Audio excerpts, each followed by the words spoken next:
Sir চলেন, rate কম আছে। আমার মতো সুন্দরী মাইয়া আর পাইবেন না। রাজি থাকলে কন। মেয়েটার কথা শুনে থমকে দাঁড়ালাম। দেখে তো ভদ্রঘরের মেয়ে মনে হচ্ছে, পোশাকও সাবলীল। আমায় চুপ থাকতে দেখে মেয়েটা আবার বলল, কি হলো, কথা কন না কেন? নাকি আমায় দেখে টাসকি খাইলেন?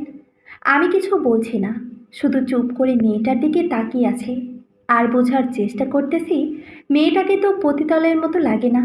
অবশ্যই এটা নিয়ে এত ভাবাভাবির কিছু নেই, কারণ আজকাল ভদ্র সেজে থাকা মানুষগুলোই অভদ্র হয়। তবে কেন জানি না মেয়েটার সম্পর্কে জানার খুব আগ্রহ হচ্ছে। বলি কি, মটন খাইছেন নাকি? মনে তো হয় খাইছেন। তা না হইলে আমার মতো এরকম একটা সুন্দরী মাইয়া আপনার সাথে এত রাতে কথা কইতাছে, আর আপনি কিছুই বলতেছেন না। দেখেন, এর থেকে কম দামে আর কাউরে পাবেন না আপনি। আর পাইলেও আমার মতো কাউরে পাইবেন না। হইলে কন্যা হইলে যায়। এখানে দাঁড়িয়ে সময় নষ্ট করা যাইব না। দেখুন, আপনি যা ভাবছেন আমি সেরকম নই। আমি একজন ভদ্র ঘরের ছেলে। আমি এসবের মধ্যে নেই। ওরে আমার ভদ্র মানুষটারে। প্রথম প্রথম সবাই এটাই বলে, পরে ঠিক তার আসল রূপ বেরিয়ে আসে। সব মানুষের ভিতরেই একটা জানোয়ার থাকে। আমি মোটেও সেরকম নই। আসলে বন্ধুর বার্থডে পার্টি থেকে আসছিলাম, আর পথে আপনার সাথে দেখা। তাইলে এভাবে চুপ করে আসছিলেন কেন? প্রথমেই করতে পারতেন। শুধু শুধু আমার সময় নষ্ট করলেন। আজকের দিনটাই খারাপ যাচ্ছে। এই যে শুনেন, আবার কি করবেন? আপনাকে দেখে তো পতিতাদের মতো লাগছে না। আর পোশাকও সাবলীল। দেখে তো ভালো পরিবারের মনে হচ্ছে। দেখে যদি ভালো বোঝা যেত, তাইলে তো আর এই পৃথিবীতে খারাপ মানুষ থাকতো না। মুখোশের আড়ালে আসল পরিচয় লুকানো থাকে। আপনি এরকম কেন? আপনার সাথে ফালতু প্যাচালের টাইম আমার নাই। আর আমার কাহিনী শুনে কি করবেন? আপনাদের মতো মানুষ আমার চেনা আছে। সরাসরি কইলেই হয়, কোনো সমস্যা হইব না, চলেন। আচ্ছা, কত টাকা? রেট তো 500, কিন্তু এতক্ষণ যে আমার সময় নষ্ট করলেন, তার জন্য আরও 100 বাড়তি লাগবো। আচ্ছা, আমি রাজি।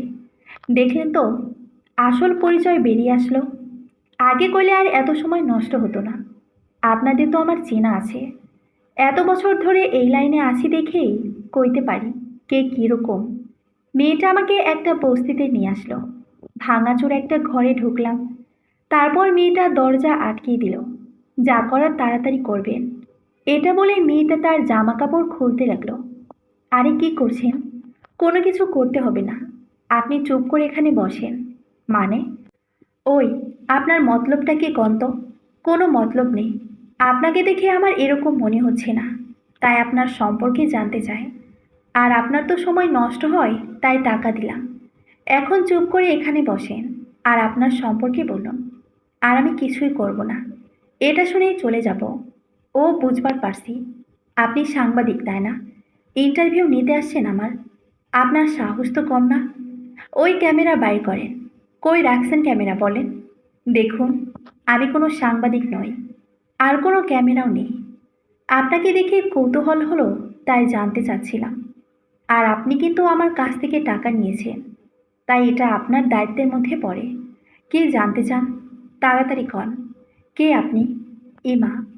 অবশ্য নামটা প্রায় ভুলেই গেছি। সবাই তো বেশ্যা নামেই ডাকে আমাকে। আপনাকে দেখে তো ভদ্র ঘরের মেয়ে মনে হচ্ছে।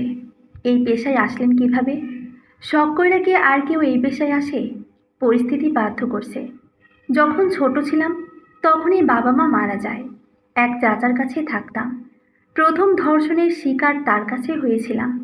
এটা বলে মেয়েটা চুপ হয়ে গেল। মেয়েটার কথা শুনে থমকে গেলাম। এমন জঘন্য মানুষও কি আছে পৃথিবীতে? ভাবতে থাকলাম। তবে মেয়েটা পরিস্থিতির শিকার বাধ্য হয়ে এই জঘন্য পেশায় আসেনি।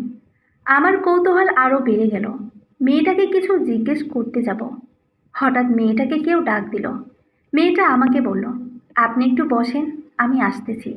এটা বলে মেয়েটা চলে গেল। আর আমি একা একা রুমের ভিতরে বসে আছি।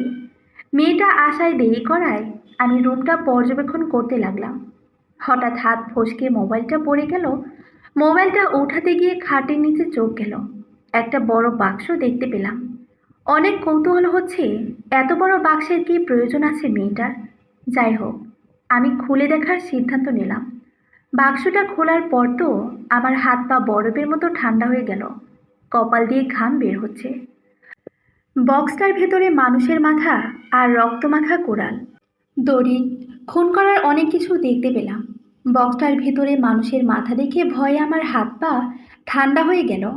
কতটা জঘন্যভাবে খুনগুলো করা হয়েছে, তাও একটা মেয়ে এসব করেছে। এটা কিভাবে সম্ভব হতে পারে বুঝতেছি না। বক্সটা আগের জায়গায় রেখে মেয়েটার আসার অপেক্ষা করতে লাগলাম আর ভাবতে থাকলাম কী করে এখান থেকে যাব। কিছুক্ষণ পর মেয়েটা চলে আসলো। আমার ভয় আগের থেকে দ্বিগুণ হয়ে গেছে। মেয়েটার দিকে তাকাতেও পারছি না। মেয়েটা আমায় বলল, সরি, একটু দেরি হয়ে গেল। আমি কোনো কথা বলছি না, মাথা নিচু করে আছি। ভাবছি এখান থেকে যাব কী করে। আমায় চুপ থাকতে দেখে মেয়েটা বলল, কি হলো, এখন চুপ করে আছেন কেন? এতক্ষণ তো অনেক কথা বলছিলেন। না মানে, পানি খাওয়া যাবে? হ্যাঁ অবশ্যই। মেয়েটা আমার হাতে একটা পানির বোতল দিয়ে বলল, এই নেন, বেশি করে খেয়ে নিন, যাতে পরে আর পিপাসা না পায়। মেয়েটার হাত থেকে বোতলটা নিয়ে খুব তাড়াতাড়ি বোতলের সবটুকু পানি খেয়ে ফেললাম। আচ্ছা, এখন তো তেমন গরম পড়ছে না, তারপরেও আপনি ঘামছেন কেন? মেয়েটার কথায় কি জবাব দেব বুঝতে পারতেছি না। কপালের ঘাম মুছে মেয়েটাকে বললাম, আপনি কিভাবে এই জঘন্য কাজে জড়িয়ে পড়লেন? পেটের দায়ে স্যার, কি আর করব, বেঁচে থাকতে তো হবে, আর আমাকে কাজই বা কে দেবে? সবার নজরই তো থাকে শরীরের ওপর। একদিন চাচা আমার সাথে খারাপ কিছু করার চেষ্টা করছিল। হঠাৎ চাচি দেখে ফেলল, আর সব দোষ আমার ঘাড়ে দিয়ে তারা আমাকে বাসা থেকে বের করে দিল। রাস্তায় রাত কাটিয়েছি, আর সব ইচ্ছা পূরণ করেছি। বিনিময়ে পেয়েছি টাকা আর সুন্দর একটা নাম। মেয়েটা এমনভাবে বলতেছে, তাতে সব সত্যি মনে হচ্ছে। তাহলে এই মাথাগুলো এখানে কি করে এলো? উফ, কিছুই ভাবতে পারছি না। মেয়েটাকে জিজ্ঞেস করলাম, আচ্ছা, আপনি কি এখানেই থাকেন? হ্যাঁ, এটাই আমার বাসা। আপনার সাথে কি আরও কেউ থাকে? না, আমি একাই থাকি। আর কি জানতে চান? না মানে, কি না মানে করছেন? যা বলার তাড়াতাড়ি বলেন, আমার সময় নেই। খুব দ্রুত আমার কাজ করতে হবে। আপনার সাথে এতক্ষণ কথা বলেছি কারণ আমি আপনাকে ওয়াদা করেছি। মেয়েটার কথায় আরও ভয় পেয়ে গেলাম, আর মেয়েটার চোখও লাল হয়ে গেছে। খুবই ছটফট করছে মেয়েটা, মনে হচ্ছে যেন কিছু একটা করতে চায় মেয়েটা, কিন্তু পারছে না। আবার মেয়েটাকে কেউ একজন ডাক দিল। মেয়েটা চলে যাওয়ার আগে আমাকে বলল, তাড়াতাড়ি ভাবুন কি বলবেন, আসার পর যাতে আর সময় না লাগে। এটা বলে মেয়েটা চলে গেল।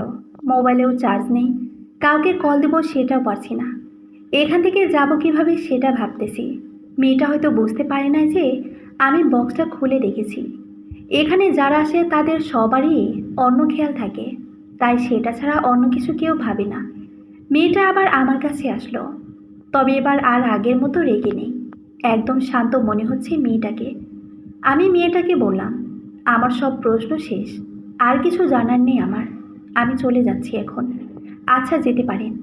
মেয়েটার কথা শুনে অবাক হয়ে গেলাম আমি। ভেবেছিলাম মেয়েটা আমাকে যেতে দিবে না, আমার অবস্থাও অন্যদের মতো হবে। কিন্তু মেয়েটা তো আমাকে কিছুই বলছে না। তাহলে কি এই খুনগুলো মেয়েটা করছে না? তাহলে কে করছে? আর এই বক্সটাই বা এখানে এলো কি করে? এত ভাবাভাবির কাজ নেই। তাড়াতাড়ি এখান থেকে যেতে পারলে আমার জন্য ভালো হবে। ওখান থেকে বাইরে আসার পর মনে হলো যেন প্রাণ ফিরে পেলাম। তাড়াতাড়ি বাসায় গেলাম। বাবা পুলিশ অফিসার, তাকে সব কিছু বললাম। রাতে আমার জ্বর উঠে গেল। দুদিন পর এখন মোটামুটি সুস্থ, তবে আগের মতো স্বাভাবিক হতে পারছি না। কলেজে এসে চুপচাপ একা একা বসে আছি। বন্ধুরা আমায় এমন চুপচাপ দেখে বলল, কি হয়েছে তোর? আগে তো এমন থাকতি না। বুঝতে পারছি না ওদের বলবো কিনা। বলাই ভালো হবে, ওদের সাথে তো এমন ঘটতে পারে। ওদেরকে বলার পর ওরা কিছুতেই এটা বিশ্বাস করতে চাইল না। ওরা বলল, আমি হয়তো রাতের বেলা ভুল কিছু দেখেছি। আমার বাবাও এই কথাই বলেছে। কেউ আমার কথা বিশ্বাস করতেছে না। আমি ওদের বোঝাবার চেষ্টা করতেছি যে আমি ভুল কিছু দেখিনি, কিন্তু ওরা কিছুতেই তা মানছে না। হঠাৎ কলেজে একটা মেয়েকে দেখে অবাক হয়ে গেলাম। সেই মেয়েটা আমাদের কলেজে কী করে? এটা কিভাবে সম্ভব? আমাকে এভাবে মেয়েটার দিকে তাকিয়ে থাকতে দেখে ওরা বলল, মামা, তুমিও মেয়েটাকে দেখে ফিদা হয়ে গেলে তাই না? অবশ্য হওয়ারই কথা। কারণ মেয়েটাকে যে দেখে সেই ফিদা হয়ে যায়। নতুন এসেছে আমাদের ক্লাসে, তুই তো দুদিন আসিসনি, তাই দেখিসনি। কি হলো, তুই এত ভয় পাচ্ছিস কেন? ভাই, এই মেয়েটাই তো ওই দিন রাতে ছিল, আর এখন মনে হয় আমার পিছু পিছু এখানেও চলে এসেছে। আমার কথা শুনে ওরা হাসতে লাগলো।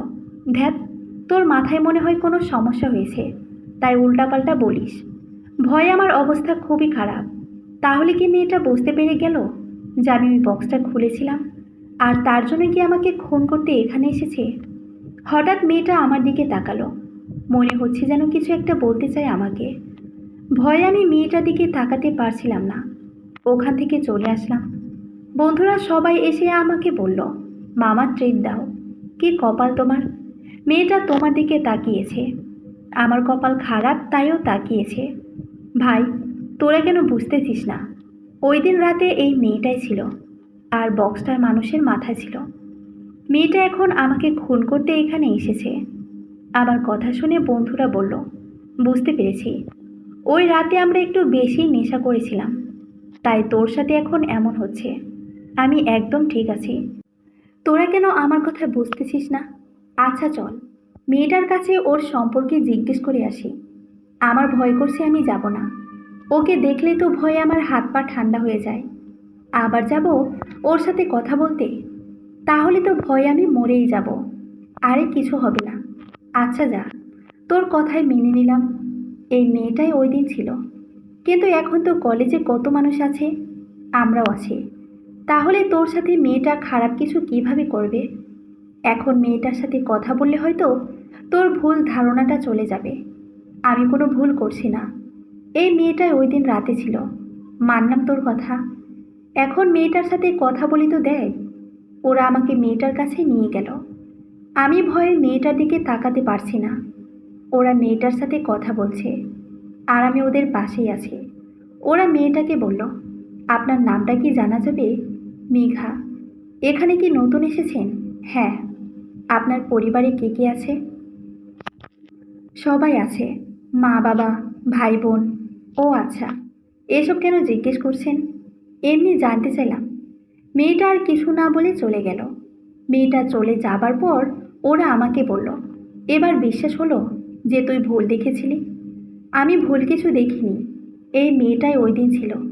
আর ওই দিন তো ওর অন্য নাম বলেছিল, আর ওর বাবা মাও নাকি নেই, ও একা। তাহলে এখন আসলো কিভাবে? চল তো, ভালো কোনো মানসিক ডাক্তারের কাছে যাই, তখন তারাই বলবে তোর সমস্যাটা কি।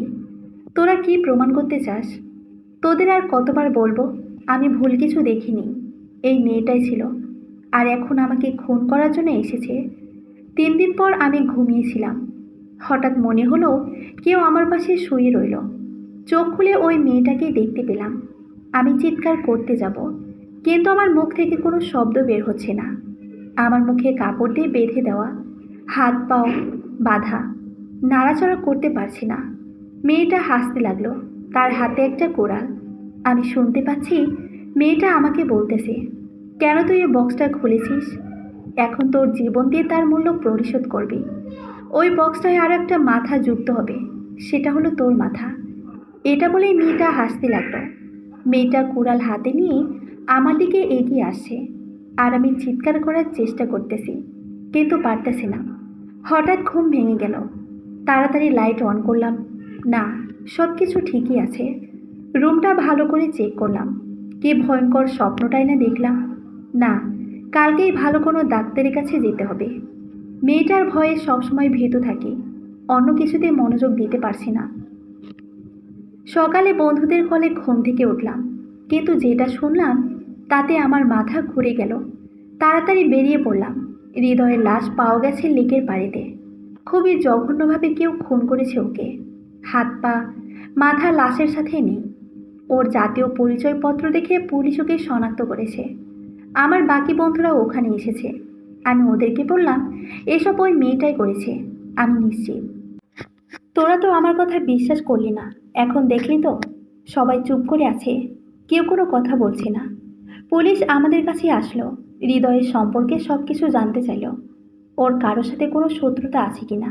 আমি পুলিশকে বললাম এসব কিছু একটা মেয়ে করেছে। পুলিশ সহ উপস্থিত সবাই আমার দিকে অবাক হয়ে তাকিয়ে আছে। তারা হয়তো ভাবছে একটা মেয়ে এতটা জঘন্যভাবে একটা ছেলেকে কিভাবে খুন করতে পারে। আপনারা বিশ্বাস করেন আর না করেন এটাই সত্যি। ওই মেয়েটা আমাকেও খুন করতে চেয়েছিল, কিন্তু সফল হয়নি, তাই আমার বন্ধুকে খুন করেছে। আর কলেজে হৃদয়ে ওই মেয়েটার বিষয়ে জিজ্ঞেস করেছিল। পুলিশ বলল, কোন মেয়েটার কথা বলছো তুমি? আমি পুলিশকে ওই দিন রাতে ঘটে যাওয়া সব কিছু বললাম।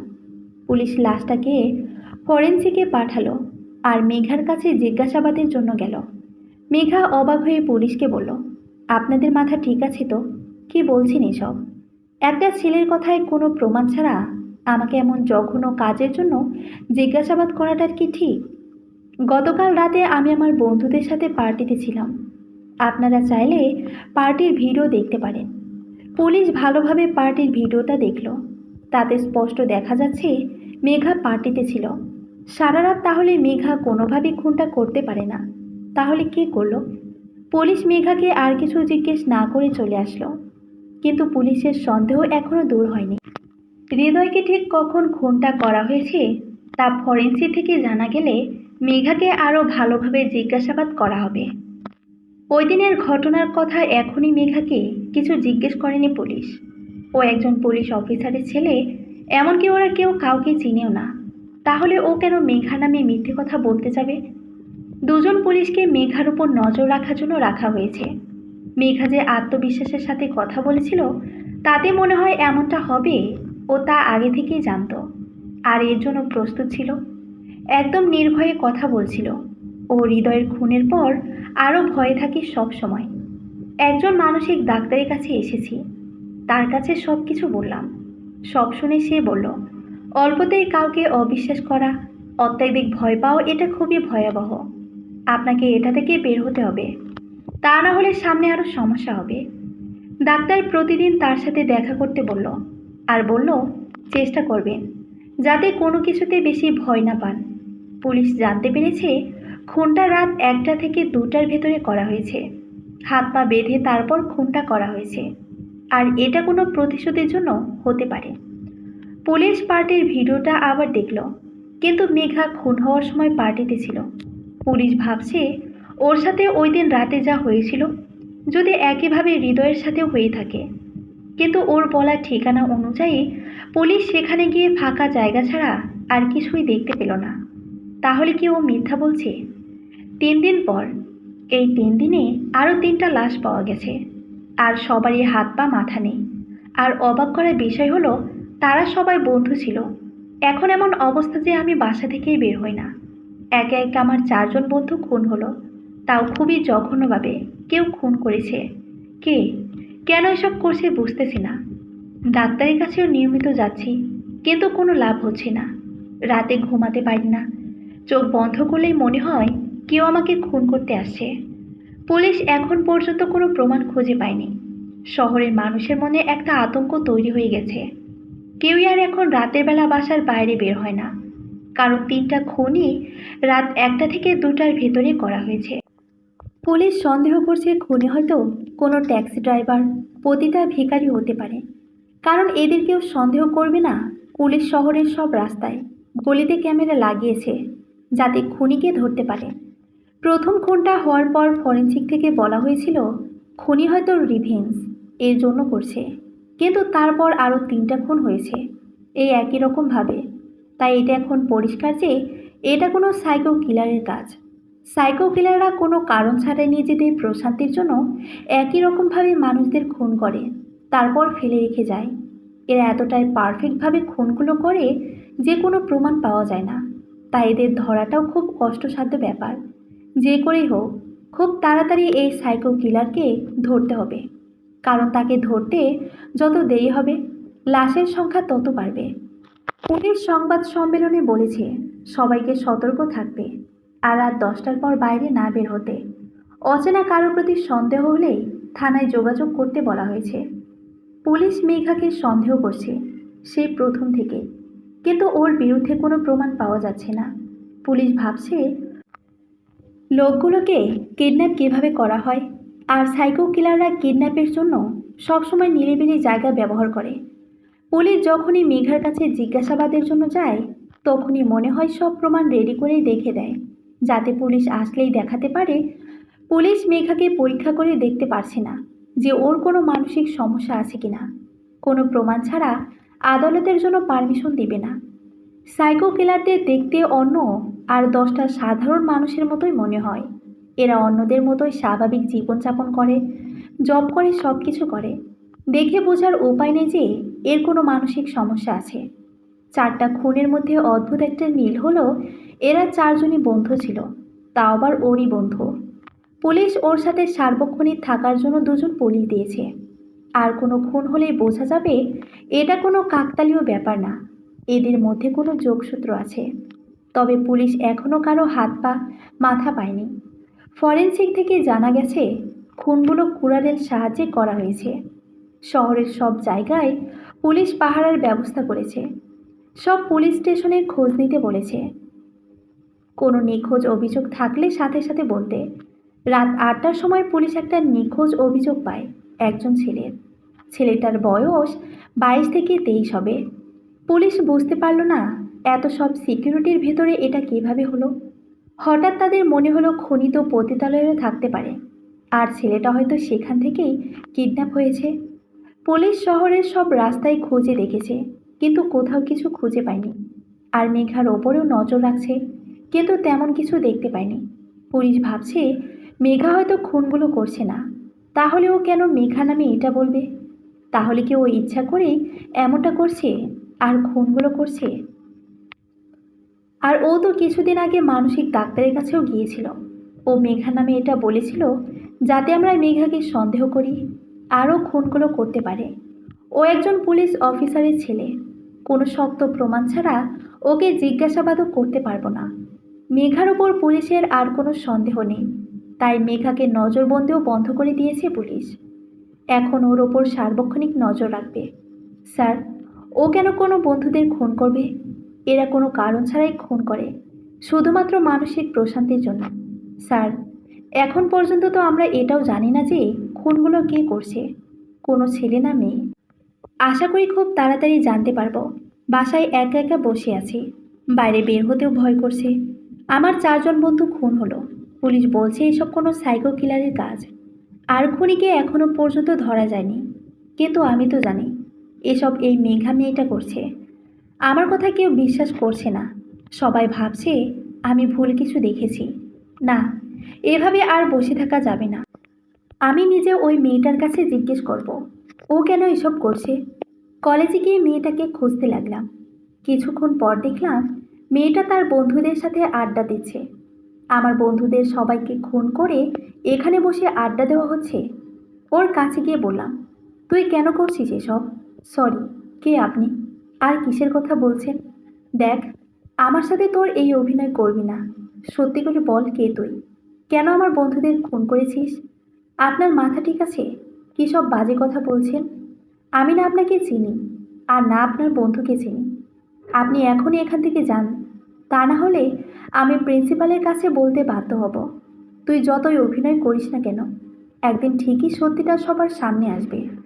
ওই দিন রাতে তুই আমার কাছে এসেছিলি একজন পতিতা হয়ে। তারপর তোর রুমে একটা বক্স দেখতে পাই আমি, আর সেটাতে অনেকগুলো মানুষের মাথা দেখতে পাই আমি। আমি ভয় পেয়ে সেখান থেকে চলে আসি। আর তার পরের দিন তুই আমাদের কলেজে ভর্তি হলি। তারপর থেকে আমার বন্ধুরা সবাই একে একে খুন হচ্ছে। মেঘা থাপ্পড় দিল ছেলেটাকে। কী সব বাজে কথা বলছে ওর নামে ছেলেটা। আর ছেলেটাকে ও এর আগে কোথাও দেখেওনি। মেঘা প্রিন্সিপালের কাছে গেল, তাকে সব কিছু বলল। প্রিন্সিপাল ছেলেটাকে ডাকলো। ছেলেটার যারা পরিচিত তারা বলল, স্যার, লাস্ট কিছুদিন ধরেই ও মানসিক সমস্যায় ভুগছে। সবার সাথে বলে একটা মেয়েকেও দেখেছে, আজকে যেমনটা তার সাথে হলো। ও নিয়মিত চিকিৎসাও নিতেছে। পুলিশ ওর ওপর নজর রাখছে, তাই আজকের ঘটনাও পুলিশের নজর এড়ায়নি। পুলিশ কিছুটা বুঝতে পারছে ও কেন মেঘার নামে এসব বলেছিল। মানসিক সমস্যার কারণেই হয়তো বলেছিল, খুনি হয়তো অন্য কেউ। পুলিশ আপাতত এই 2জনকে সন্দেহ লিস্ট থেকে বাদ দিল। নিখোঁজ হওয়ার ছেলেটাও কোনো খোঁজ খবর পাওয়া যায়নি। আমি প্রিন্সিপালের রুমে বারবার বলার চেষ্টা করতেছি, আমি ভুল কিছু দেখিনি, কিন্তু কেউ আমার কথা শুনতেছে না। মেয়েটা এমন নিখুঁত অভিনয় করতেছে যে কেউ বুঝতে পারছে না ও খুনি। আমাকেই কোনো প্রমাণ খুঁজে বের করতে হবে ওর জন্য। আমার বন্ধুরা মারা গেছে, ওকে এমনি এমনি ছেড়ে দিব না।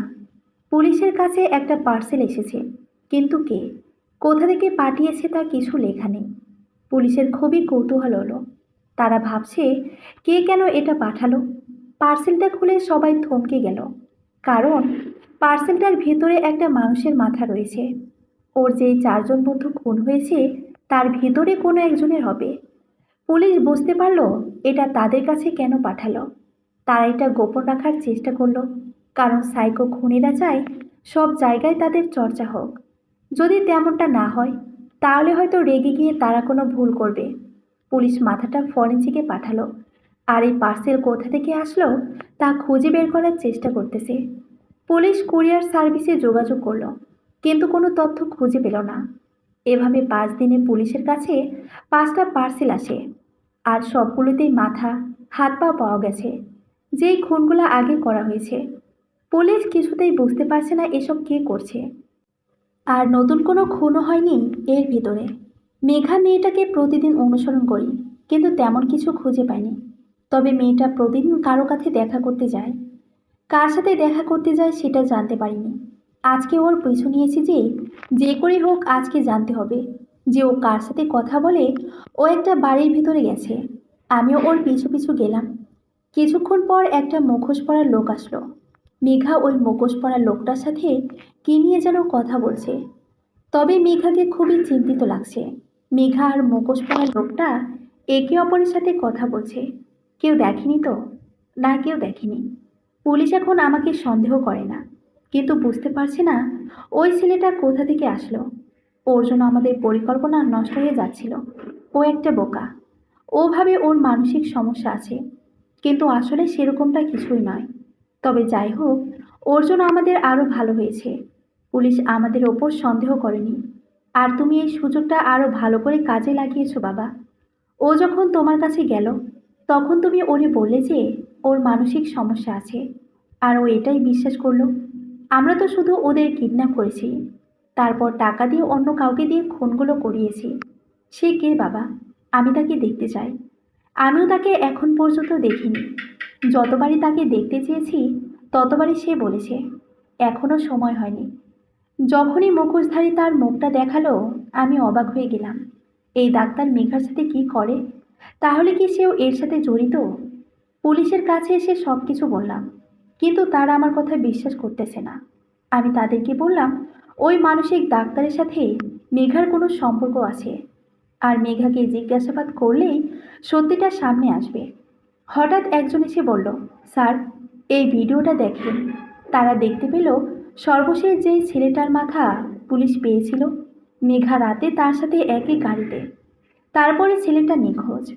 তার মানে ছেলেটা মেঘার সাথে ছিল, আর মেঘাই ওকে খুন করেছে। পুলিশ মেঘাকে গ্রেপ্তার করে রিমান্ডে নিল। কেন খুন করেছিস ছেলেগুলোকে? আমি খুন করিনি। মেঘাকে থাপ্পড় মেরে বলল, আমরা সব জানি। ভালো হয় তুই সব কিছু স্বীকার করে নি। তুই যদি কিছু না জানিস তাহলে ছেলেটার সাথে কি করেছিলি তখন? ছেলেটা নিখোঁজ হওয়ার আগে তোর সাথে ছিল। মেঘা ভিডিওটা দেখে থমকে গেল। কি হলো, চুপ করে আছিস কেন? তোর জন্য আরও একটা সারপ্রাইজ আছে। ওই ডাক্তারকে নিয়ে আসা হলো। মেঘা এর জন্য একদমই প্রস্তুত ছিল না।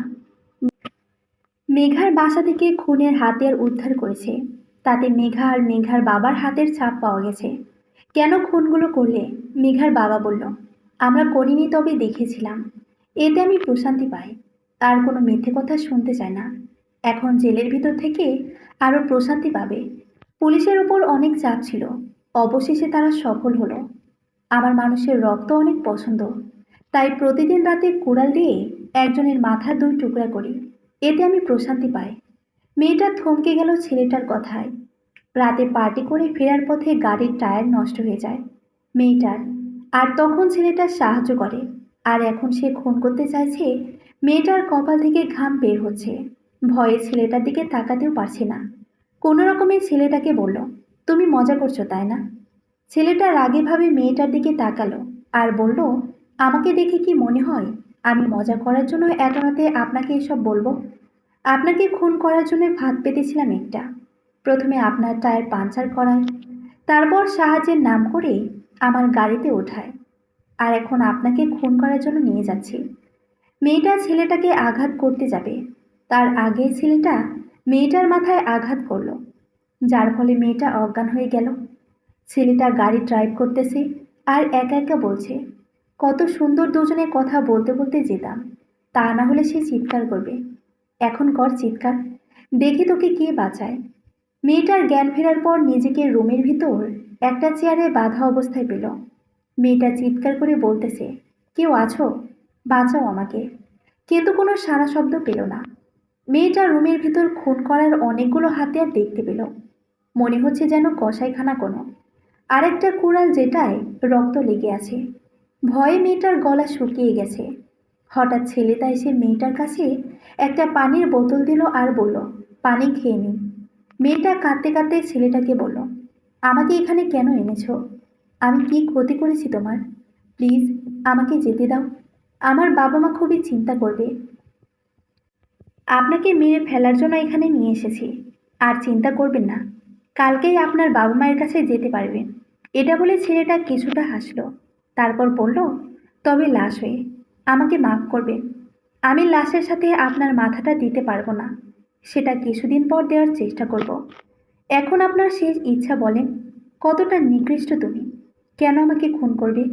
আমি কি ক্ষতি করেছি তোমার? কোনো ক্ষতি করেননি, সেটাই আপনার সব থেকে বড় ভুল। তবে আমি আপনার উপর রেগে আছি। আমি চেয়েছিলাম আপনি গাড়িতে আমার সাথে কথা বলতে বলতে আসবেন, কারণ একা একা বোরিং লাগে। কিন্তু আপনি তো আমাকে আঘাত করতে চাইলেন। কতটা জঘন্য আর ভয়ঙ্কর তুমি! খুন করবে আবার বাচ্চাদের মতো কথা বলো। আমাকে কেন বলেছিলে যে খুন করবে? না বলেই তো করতে পারতে, তাহলে তো আর এত কষ্ট হতো না। আমি সবসময় সত্যি কথা বলি, আর কাউকে বলে খুন করার মজাই আলাদা। এখন যেমন আপনাকে খুন করব। তাড়াতাড়ি বলেন আপনার শেষ ইচ্ছা কি? তা না হলে আমি রেগে গেলে কিন্তু অনেক ভয়ঙ্করভাবে আপনার মৃত্যু হবে। তখন কিন্তু আপনার লাশও আপনার পরিবার কোনোদিন পাবে না। মেয়েটা থুতু দিল ছেলেটার মুখে। জাহান্নামে যাবি তুই। এখন তুই যেরকমভাবে খুন করিস, একদিন তুইও এরকম কষ্ট পেয়ে মারা যাবি। এটাই আমার শেষ ইচ্ছা। ছেলেটার সাথে সাথে কুড়ালটা দিয়ে মেয়েটার মাথা ঘাড় থেকে আলাদা করে ফেলল, তারপর মাথাটা দুই টুকরো করল। বলেছিলাম না রাগাতে আমাকে, এখন দেখলেন তো কি হলো। অবশ্য আপনার মাথা তো দুই টুকরা করতামই। এটা বলেই হাসতে শুরু করলো ছেলেটা। সকালে মোবাইলের রিংটঙ্গে ঘুম থেকে উঠলাম। এত সকালে আবার কে কল দিল? রিসিভ করার পর অপর প্রান্ত থেকে শুনতে পেলাম, রাত জেগে থ্রিলার মুভি দেখবি আর সকাল 10টা পর্যন্ত ঘুমাবি? ওই, তোর কি আর কোনো কাজ নেই? এখন তাড়াতাড়ি কলেজে আসেন, তা না হলে ঐশীকে সারাদিন আর দেখা লাগবে না। ধুর, আরও আগে কল দিবি না? তাড়াতাড়ি ফ্রেশ হয়ে রেডি হলাম, কিছু না খেয়ে কলেজে আসলাম। আসার পর ঐশীকে খুঁজতে লাগলাম। ওই, ঐশী কোথায়? কলেজেই তো ছিল, তাহলে এখন কোথায় গেল? আমরা কি জানি? তুই আসতে এত দেরি করলি কেন? এখন খোঁজ কর ওকে। ঐশী ওর বন্ধুদের সাথে আড্ডা দিচ্ছে। হঠাৎ কেউ বলল, দোস্ত, ইরাম আসছে, চল এখান থেকে। এমন করছিস কেন? ও তোকে কত ভালোবাসে, আর তুই ওকে পাত্তাই দিস না। এর ভিতর ইরাম চলে এসেছে। ইরাম এসে ঐশীকে বলল, তুমি এখানে আর আমি তোমাকে সারা কলেজ খুঁজে বেড়াচ্ছি। আমাকে কেন খুঁজ? আগে তুমি আমাকে আপনি বলা বন্ধ করো। তা কি করে হয়? আপনি তো আমার সিনিয়র, আমার তো আপনাকে ভাইয়া বলা উচিত। দেখো, মাথা গরম করো না। তুমি আমাকে ভাইয়া বলবে কেন? তুমি জানো আমি তোমাকে কত ভালোবাসি। হা হা। এখন থেকে ভাইয়াই বলবো, কি বলেন? এটা বলে ঐশী হাসতে হাসতে চলে গেল, আর ইরাম বোকার মতো দাঁড়িয়ে রইল। ঐশীর বন্ধুরা ওকে বলল, তুই তার সাথে ওইরকম ব্যবহার করলি কেন? এমনি, তোর মনে যে কি চলছে তা তুই ভালো জানিস। ইরামের বন্ধুরা ওর কাছে এসে বলল, কী রে, কিছু হলো? কি আর হবে, আমি ওকে ভালোবাসার কথা বললাম, আর ও আমাকে ভাইয়া বলে চলে গেল। এটা শুনে ইরামের বন্ধুরা সবাই হাসতে লাগলো। আমি চিন্তায় আছি, আর তোরা হাসছিস? কিছু একটা বুদ্ধি তো দিতে পারিস। কি আর বুদ্ধি দিব? তুই এর পেছনে লেগে থাক, একদিন সফল হবি। কখনো হাল ছেড়ে দেওয়া ঠিক হবে না। সে যতই তোকে ভাইয়া বলুক না কেন। ধ্যাত, আবার মজা করছিস তোরা। স্যার, একটা খারাপ খবর আছে। কি খবর বলো? কি হলো, চুপ কেন? আপনার মেয়ের লাশ পাওয়া গেছে ডাস্টবিনের পাশে। সকালে ময়লা ফালানোর সময় দেখেছি। আমরা পুলিশ পাঠিয়ে দিয়েছি সেখানে। কে বলছো তুমি? তোমার মাথা ঠিক আছে তো? ও তো গতকাল ওর বন্ধুদের সাথে পার্টিতে ছিল। তাহলে এসব কি করে হলো? তুমি ভালো করে দেখেছো তো? জি স্যার, ওটা আপনার মেয়ে ছিল। আর একটা কথা স্যার। কি হলো? চুপ করে আছে কেন? বলো। কনস্টেবল মাথা নিচু করে বলল, স্যার, আপনার মেয়ের মাথা পাওয়া যায়নি। কি বলছো তুমি? মাথা ঠিক আছে তো? ভালো করে দেখেছিলে তুমি? আমার মেয়ে গতকাল রাতে ওর বন্ধুদের সাথে পার্টিতে ছিল। ও নিজে আমাকে বলেছে। স্যার, আপনি আমার সাথে চলেন। কিছুক্ষণ পর ঘটনাস্থলে গিয়ে পৌঁছালো তারা। লাশ দেখে সাথে সাথে মাটিতে বসে পড়ল শফিক আহমেদ। সবাই তাকে সান্ত্বনা দিচ্ছে। কে করেছে এসব? আমরা তো এখনো জানতে পারিনি স্যার। তবে মনে হচ্ছে এটা কোনো সিরিয়াল কিলারের কাজ। এমনটা কেন মনে হচ্ছে তোমার? আপনি তো এই থানায় 1 থেকে 2 মাস হয়েছে এসেছেন। তার আগে এরকম কিছু লাশ পাওয়া গিয়েছিল? সব কিছু খুলে বলো।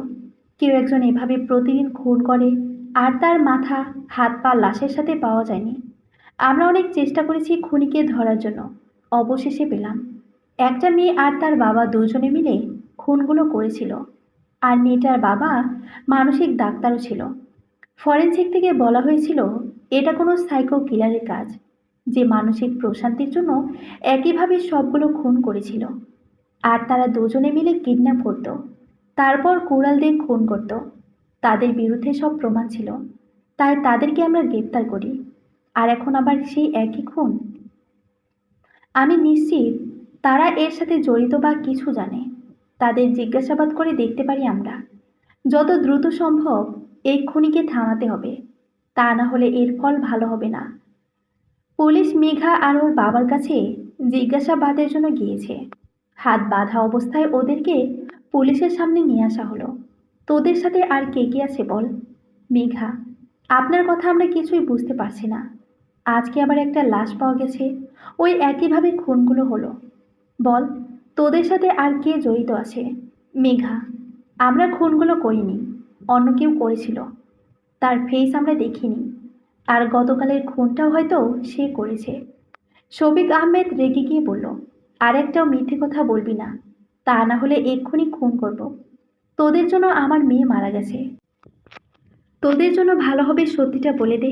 মেঘার বাবা বলল, আমরা সত্যি বলছি। আমরা খুনগুলো করিনি, অন্য কেউ করেছে। পুলিশ রুম থেকে বেরিয়ে আসলো। এর ভেতরে সব মিডিয়ায় খুনের কথা প্রচার হয়ে গেছে। শহরে আবার সেই সাইকো কিলারের আবির্ভাব। সবার মনে আতঙ্ক বিরাজ করছে।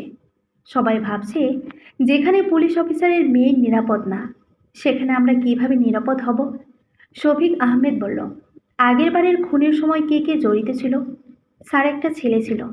শুরু থেকে মেয়েটার বিরুদ্ধে অভিযোগ করেছিল, কিন্তু ছেলেটার কথা কেউ বিশ্বাস করেনি। ছেলেটা বলেছিল ও একদিন রাতে মেঘাকে দেখেছিল একজন পতিতা হিসেবে। পর একটা রুমের ভেতর ও একটা বক্স দেখতে পায়। তার ভিতরে অনেকগুলো মানুষের মাথা ছিল নাকি।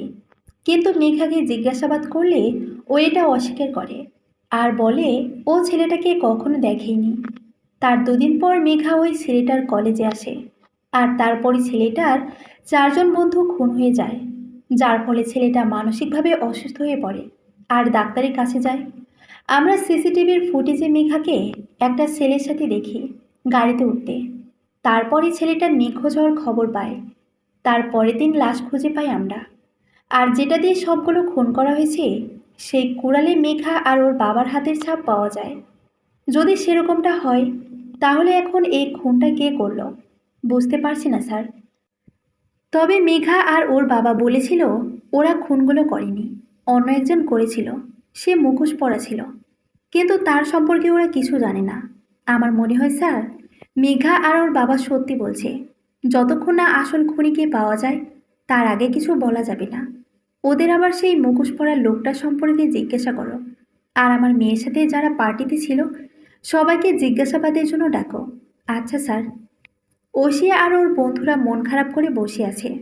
কারণ গতকাল ওদের এক বন্ধুকে কেউ জঘন্যভাবে খুন করেছে। ওরা সবাই একসাথে পার্টিতে ছিল, কিন্তু কখন এসব হলো ওরা বুঝতে পারতেছে না। হঠাৎ প্রিন্সিপালের রুমে ওদের ডাক পড়ল। ওরা প্রিন্সিপালের রুমে গিয়ে দেখলো সেখানে পুলিশ আছে। ওরা যাওয়ার পর প্রিন্সিপাল বলল, গতকালকের খুন হওয়া নিয়ে তারা তোমাদের কিছু জিজ্ঞেস করবে, তাই তোমাদের তাদের সাথে থানায় যেতে হবে। ইরাম, কি হলো? তুই এভাবে দৌড়াচ্ছিস কেন? ঐশী আর ওর বন্ধুদের পুলিশ নিয়ে যাচ্ছে। ইরাম, কে বলিস? চল তো। ঐশী আর ওর বন্ধুদের থানায় নিয়ে আসা হলো। শফিক আহমেদ বলল, গতকালকের খুনের সম্পর্কে তোমরা নিশ্চয়ই জানো। ঐশী, ও আমাদের বন্ধু ছিল। আমরা সবাই একসাথে পার্টিতে ছিলাম। সবাই একসাথে পার্টিতে থাকলে আমার মেয়ে খুন কিভাবে হলো আমরাও বুঝতে পারছি না স্যার। ওই পার্টিতে কে কে ছিল? ঐশী, অপরিচিত কেউ ছিল না। আমরা সব বন্ধুরা ছিলাম। মনে করার চেষ্টা করো, ছোটোখাটো কোনো বিষয়। আমরা সবাই আড্ডা দিচ্ছিলাম, কিন্তু ও মোবাইল নিয়েছিল। তখন আমরা ওকে জিজ্ঞাসা করি, কে, বয়ফ্রেন্ড নাকি? ও হ্যাঁ বলে। আমরা আড্ডায় ব্যস্ত ছিলাম, তাই আর খেয়াল করি নাই। তার অনেকক্ষণ পর যখন খেয়াল করি, তখন ও সেখানে ছিল না। আমরা ভেবেছিলাম হয়তো বাসায় চলে গেছে। ছেলেটা কে ছিল আমরা জানি না স্যার। ও আমাদের কখনো কিছু বলেনি, আর আমরাও জিজ্ঞেস করিনি। তোমাদের একবারের জন্য মনে হলো না পুলিশকে কল দেওয়ার দরকার ছিল? ওরা মাথা নিচু করে বলল, আমরা ওইভাবে ভাবিনি। হঠাৎ কনস্টেবল এসে বলল, স্যার, একটা ছেলে আপনার সাথে দেখা করতে চাইছে। স্যার, আপনি আমার বন্ধুদের কেন ধরে নিয়ে এসেছেন? ওদের অপরাধ কী? তুমি কে? আর কেন নিয়ে এসেছি তা ওদের কাছ থেকেই জেনে নেবে। পার্টিতে কি ও তোমাদের সাথে ছিল? না স্যার। তোমরা এখন যেতে পারো। ওশি আর ওর বন্ধুরা ইরামকে নিয়ে থানা থেকে বের হয়ে গেল। কলেজে আসার পর ইরামকে বলল, আপনি কি পাগল? থানায় কেন গিয়েছিলেন? আমি তো ভেবেছিলাম পুলিশ তোমাদের ধরে নিয়ে গেছে। ঐশী, আর তাই আপনি হিরোর মতো এন্ট্রি নিয়ে চলে গেলেন। যদি পুলিশ আপনার কিছু করত? ইরাম, তার মানে তুমি আমাকে ভালোবাসো? ঐশী, জি না। হা হা হা, তা তো বুঝতেই পারছি। আচ্ছা, এখন বলো কি হয়েছে? পুলিশ তোমাদের কেন নিয়ে গিয়েছিল? ঐশী, সকালে যে মেয়েটার লাশ পাওয়া গেছে ও আমাদের বন্ধু ছিল। আমরা রাতে একসাথেই পার্টিতে ছিলাম। কে বলছো? তাহলে ও কিভাবে খুন হলো সেটাই তো বুঝতে পারছি না।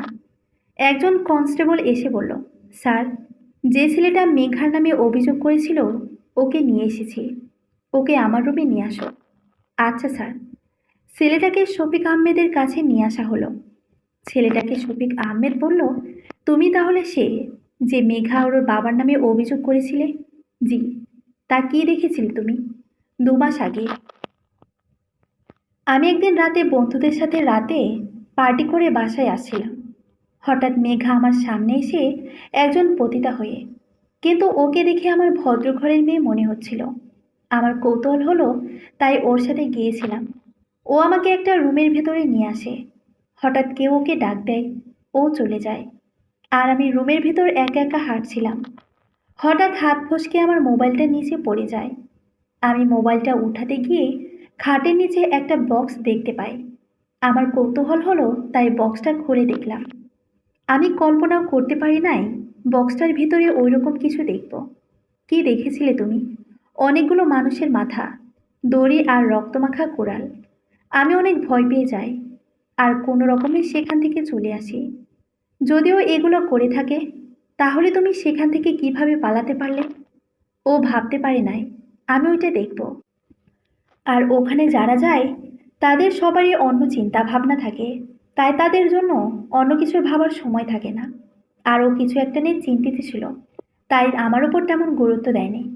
আমি 2 দিন অসুস্থ ছিলাম, কলেজেও যেতে পারিনি। অনেক ভয়ে ছিলাম। 2 দিন পর কলেজে গিয়ে ওকে আমি আমাদের কলেজে দেখি। আমার সব বন্ধুরা ওর জন্য পাগল ছিল, কিন্তু আমি ভয়ে ছিলাম। আমার মনে হয়েছিল ও জানতে পেরে গেছে আমি বক্সটা খুলে দেখেছিলাম, তাই আমাকে খুন করার জন্য আমার পিছু এসেছে। আমি আমার বন্ধুদের এসব কথা বলি, কিন্তু ওরা আমার কথা বিশ্বাস করতে চাইল না। আর তার পরের দিনই আমার এক বন্ধু খুন হয়। তখন আমি পুলিশকেও বলি এসব কথা, কিন্তু তারাও প্রথমে বিশ্বাস করতে চাইল না। কিন্তু পরে ঠিকই প্রমাণ পেল। কিন্তু সেই প্রমাণ তো যথেষ্ট ছিল না। আর এই খুনের পর তো একদমই নয়। আমি যেটা জানি সেটাই বললাম। আচ্ছা, তুমি এখন যেতে পারো, কিন্তু শহর থেকে যাবে না। আমরা যখন ডাকবো তখনই তোমাকে আসতে হবে। এই দাঁড়াও, তোমার নামটা কি? ছেলেটা পিছনে তাকিয়ে কিছুক্ষণ পর বলল, রবি। ছেলেটা যাওয়ার পর শফিক আহমেদ বলল, এই ছেলেটার ওপর নজর রাখো। ও কোথায় যায় কি করে সব খবর আমার চাই। আমার মেয়ের খুনিকে শাস্তি না দেওয়া পর্যন্ত আমি শান্ত হব না। শফিক আহমেদ সব পুলিশদের কড়া পাহারা দিতে বলেছেন। শহরের সব রাস্তা গলি রাতে সন্দেহজনক কাউকে দেখলেই গ্রেফতার করার নির্দেশ দিয়েছেন। আর কিছু মহিলা পুলিশকে ছদ্মবেশে রাতে রাস্তায় হাঁটতে বলেছেন, যাতে খুনি তাদের কিডন্যাপ করতে আসে। সবাই কাজে বেরিয়ে পড়ল। আর শফিক আহমেদ কন্ট্রোল রুম থেকে সব কিছু পর্যবেক্ষণ করছে। রাত 11টা, কিন্তু পুলিশ এখনো সন্দেহভাজন কাউকে দেখেনি। মেঘা আর ওর বাবা যে জায়গাগুলোতে মুখোশধারীর সাথে দেখা করত, পুলিশ সেখানেও গিয়েছে, কিন্তু কোনো প্রমাণ খুঁজে পায়নি। এভাবে 2-3 দিন চলছিল, কিন্তু পুলিশ কোনো প্রমাণ খুঁজে পায়নি। শফিক আহমেদ ভাবল, এটা কি কোনো সাইকো কিলারের কাজ, নাকি অন্য কিছু কারণ। কিডন্যাপ করার সুযোগ থাকতেও সে কেন কিডন্যাপ করলো না? তাহলে কি আমাদের বিভ্রান্ত করার জন্য এটা দেখানো হচ্ছে? সে কেন সাইকো কিলার নাকি সে বুঝতে পেরে গেল। আমরা তার জন্য ফাঁদ পেতেছি। আমাদের অন্য কিছু ভাবতে হবে। শফিক আহমেদ বলল, রবির সব তথ্য খুঁজে বের করো। ওর পরিবারে কারা কারা আছে। 2 দিন পর পর্যাপ্ত প্রমাণ না থাকার কারণে মেঘা আর ওর বাবা জামিন পেয়ে গেছে। আর পুলিশ রবির ব্যাপারে সব জানতে পেরেছে। ওর বাবা একজন পুলিশ অফিসার, আর একটা ছোট বোন ছিল ওর পরিবারে, কিন্তু 1 বছর আগে তারা আত্মহত্যা করেছে। তারা কেন আত্মহত্যা করেছে? আর সে তো একজন পুলিশ অফিসার ছিল। কেন আত্মহত্যা করেছে তা জানা যায়নি। ওরা আগে অন্য শহরে ছিল। ওর বাবা আর বোন আত্মহত্যা করার পর এই শহরে এসেছে। ওর পরিচিত যারা আছে তাদের কাছে রবির সম্পর্কে জিজ্ঞাসা করো। করেছি স্যার। তাদের মতে রবি খুবই ভালো ছেলে আর মেধাবী স্টুডেন্ট, কিন্তু ওর বাবা আর বোন আত্মহত্যা করার পরও কেমন জানি হয়ে গেছে। কারোর সাথে ঠিকভাবে কথা বলে না, একা একা থাকতো। আর তার কিছুদিন পরে ওর শহর পরিবর্তন করে। এখানে ওর কোনো পরিচিত কেউ ছিল? ওর শুধু 4 জন বন্ধু ছিল, আর তারা সবাই খুন হয়েছে। আর আপনি তো ভালো করেই জানেন ওই 4 জন কারা ছিল। হ্যাঁ, ওদের খুনিকে খুঁজে বের করার জন্যই আমাকে এই থানায় ট্রান্সফার করা হয়েছিল, কিন্তু আমার নিজের মেয়েকেই হারাতে হলো। আচ্ছা স্যার, এটা কি সত্যি কোনো সাইকো কিলারের কাজ, নাকি এর পেছনে অন্য কিছু রয়েছে? আমার মনে হয় ছেলেগুলোর সম্পর্কে যদি ভালোভাবে খোঁজ নেই, তাহলে খুনের রহস্য জানা যেতে পারে। যদি এটা সাইকো কিলারের কাজ না হয়, তাহলে আমার মেয়েকে কেন খুন করবে? আর সবগুলো খুন একইভাবে কেন করা হবে? বুঝতে পারছি না স্যার। শফিক আহমেদ বলল, আমাকে একটু একা থাকতে দাও। শফিক আহমেদ একা একা ভাবছে, ওই 4 জন ছেলে ওই কারণটার জন্য খুন হয়নি তো? ওরা তো মারা গেছে। তাহলে খুনগুলো কে করবে? আর আমার মেয়েকে আর ওই 5 নাম্বার ছেলেটাকে কেন খুন করবে?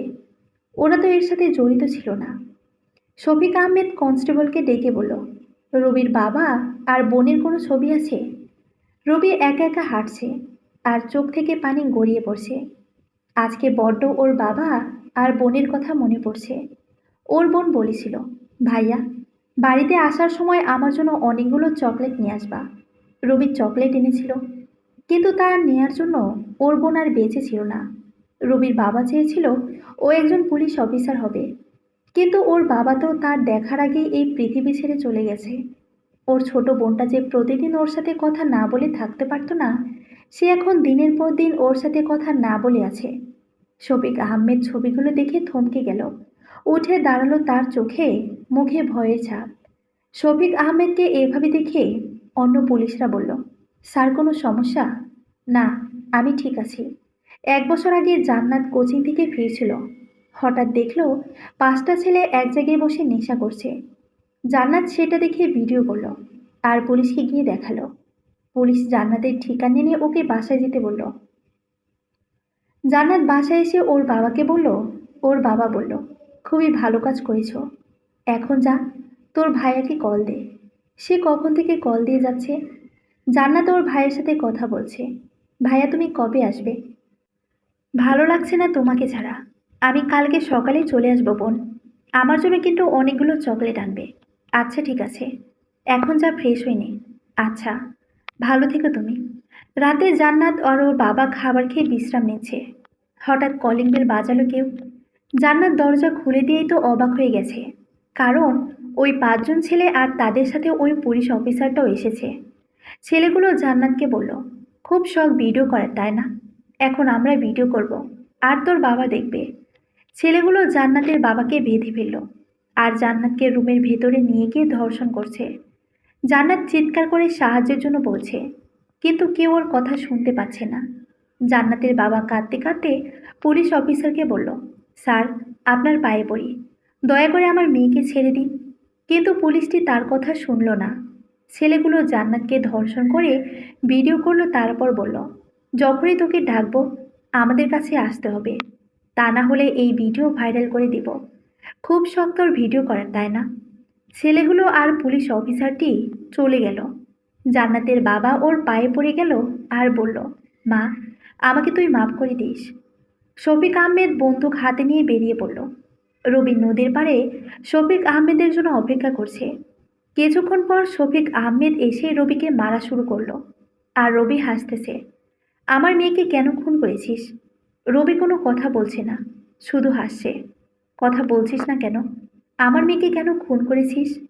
আপনি কিভাবে জানলেন আমি আপনার মেয়েকে খুন করেছি?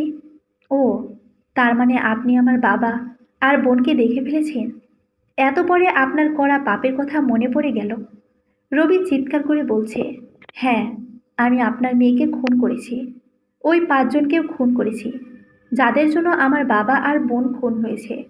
আপনাকে শাস্তি দেওয়ার জন্য আপনার মেয়েকে খুন করেছি, যাতে আপনিও আপনজন হারানোর দুঃখটা বুঝেন। আপনার মেয়ে যে ছেলেটার সাথে ফেসবুকে কথা বলতো, সেটা আমি। ও না দেখে আমার প্রেমে পড়ে যায়। তাই তো আমার জন্য ওকে কিডন্যাপ করা সহজ হলো। ওকে পার্টি থেকে আমি চলে আসতে বলেছিলাম। আপনার মেয়ের মাথা ছাড়া লাশটা দেখার পর আপনি যতটা কষ্ট পেয়েছেন, আমি ঠিক ততটাই আনন্দ পেয়েছি আপনাকে কষ্ট পেতে দেখে। আপনার করা পাপের জন্য আপনার মেয়ে খুন হয়েছে। আপনি আপনার মেয়ের খুনি। শফিক আহমেদ মাটিতে বসে বলল। তার চোখ থেকে পানি গড়িয়ে পড়ছে। সে বুঝতে পারছে তার জন্য তার নিরাপদ মেয়েটি শাস্তি পেল। রবি ওর বোন আর বাবার কবরের পাশে বসে আছে আর বলছে, বোন, যারা তোর সাথে এমন করেছে তাদের সবাইকে আমি শাস্তি দিয়েছি। বাবা, তুমি শুনছো? আমি সবাইকে শাস্তি দিয়েছি। এই বোন, তুই বলিস না তোর জন্য চকলেট আনতে? এই দেখ, আমি তোর জন্য কতগুলো চকলেট এনেছি। কথা বল বোন, একবার আমাকে ভাইয়া বলে ডাক। ১ বছর আগে রবি সকালে বাড়িতে এসে দেখল বাসার দরজা খোলা। ও ভাবলো ও আসবে ভেবে ওর বোন আর বাবা এমনটা করছে। কিন্তু বাসার ভেতরে ঢুকে ও দেখল ওর বোন আর বাবা ফ্যানের সাথে ঝুলছে। রবি চিৎকার করে কাঁদছে। হঠাৎ রবি ওর বোনের হাতে একটা চিঠি দেখতে পেল। তাতে ওর বোনের সাথে যা হয়েছে সব কিছু লেখা আছে। রবি এটা দেখে প্রতিশোধের সিদ্ধান্ত নিল। অন্য শহরে চলে আসলো, ওই ৫ জন ছেলের সাথে বন্ধুত্ব করলো আর তারপর সবাইকে খুন করলো।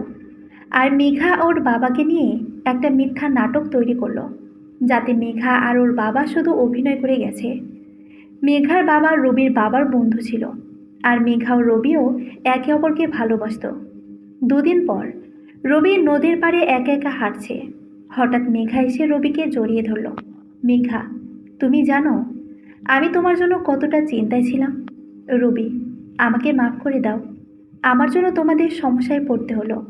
আমি একটা খুনি, আমার সাথে তোমাকে জড়িয়ে তোমার ভবিষ্যৎ নষ্ট করবে না।